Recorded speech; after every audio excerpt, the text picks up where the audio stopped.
সুপ্রিয় দর্শক, আসসালামু আলাইকুম। সবাইকে নতুন আরেকটি রেসিপি দেখার জন্য আমন্ত্রণ জানাই। আমার কাছে মনে হয় মাছের চেয়ে মাছের ডিম খেতে অনেকেই বেশি পছন্দ করেন। তো আজকে চলে এলাম সেই মাছের ডিমের রেসিপি নিয়ে। চলুন রান্না করে নেই। আর এখানে আমি বড় রুই মাছের ডিম নিয়েছি, আর সাথে নিয়েছি কয়েকটা বেগুন।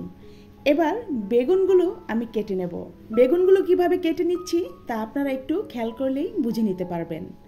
আর এখানে 3টা বেগুন নিয়েছি।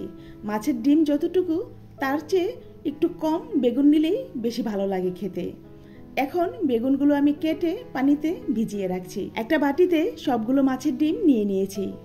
আর এখন এই ফোটকাগুলো আমি এভাবে ছোট করে টুকরো করে নেব। সাথে মাছের ডিমগুলোও ছোট ছোট করে কেটে নেব। মাছের ডিমগুলো কাটার আগেই ভালো করে ধুয়ে পরিষ্কার করে নিয়েছি। রান্নার আগেই মাছের ডিমগুলো কেটে নিলাম। আপনি ইচ্ছে করলে পরেও কেটে নিতে পারেন।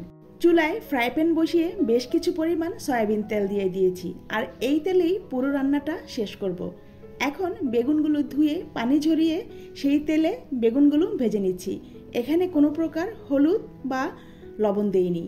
এভাবেই বেগুনগুলো বাদামি করে আমি তেল ঝরিয়ে তুলে নেব। আপনি ইচ্ছে করলে বেগুন ভাজার আগে হলুদ আর লবণ মাখিয়ে তারপর ভেজে নিতে পারেন। এবার সেই তেলেই মাছের ডিমগুলো ভেজে নেব। মাছের ডিম ভাজার আগে হালকা একটু হলুদ আর লবণ মাখিয়ে নিয়েছি। এবার চুলার আঁচ মিডিয়ামের চেয়ে একটু কমিয়ে মাছের ডিমগুলো হালকা ভেজে তুলে নেব। মাছের ডিম ভাজার সময় একটু সাবধানে থাকবেন যেন গায়ে ছিটে না আসে। মাছের ডিমগুলো হালকা ভেজে আমি তুলে রাখবো। বেশি ভাজতে যাবেন না, তাহলে শক্ত হয়ে যাবে, পরে খেতে ভালো লাগবে না। এবার সবগুলো মাছের ডিম আর বেগুন একসাথে ভেজে একটা কড়াইতে রেখে দিলাম। সেই তেলেই দিয়ে দিচ্ছি অল্প পরিমাণে পেঁয়াজ কুচি। পেঁয়াজ কুচিগুলো হালকা ভাজার পর সামান্য পানি দিয়ে দিচ্ছি 1 চা চামচ হলুদের গুঁড়া, দিয়ে দিচ্ছি 1 চা চামচ ধনিয়ার গুঁড়া, আরও দিয়ে দিচ্ছি 1 চা চামচ লাল মরিচ গুঁড়া, দিয়ে দিলাম 1 চা চামচ আদা বাটা, দিয়ে দিচ্ছি 1/2 চা চামচ রসুন বাটা। এবার দিয়ে দিচ্ছি জিরে বাটা 1/2 চা চামচ, আরও দিয়ে দিলাম স্বাদমতো লবণ। এবার সব মশলা একসাথে ভালো করে নেড়েচেড়ে কষিয়ে নেব। আবারও সামান্য একটু পানি দিয়ে মশলা ভালো করে কষিয়ে নিচ্ছি। মশলা যত ভালো করে কষানো হবে তরকারির স্বাদ তত ভালো হবে। কষানো হয়ে গেলে এবার দিয়ে দিচ্ছি ভেজে রাখা বেগুন আর ডিম। এবার সেই মশলায় বেগুন আর ডিম কিছুক্ষণ ভেজে নেব।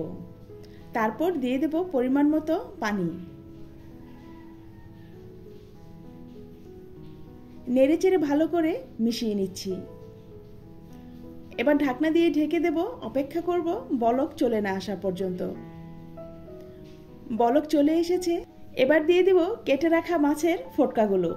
মাঝখানে দিয়ে দিলাম। আর কিছুক্ষণ রান্না করলেই আমার রান্না কমপ্লিট হয়ে যাবে।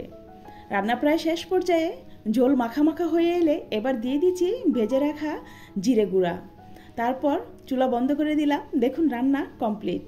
গরম ভাত, রুটি, পরোটা সব কিছুর সাথে কিন্তু খেতে বেশ লাগে। অবশ্যই বাসায় রান্না করে দেখবেন, আশা করি ভালো লাগবে। আজকের মতো বিদায় নিচ্ছি, আবারও আসবো নতুন কোনো রেসিপি নিয়ে। সবাই ভালো থাকবেন। আল্লাহ হাফেজ।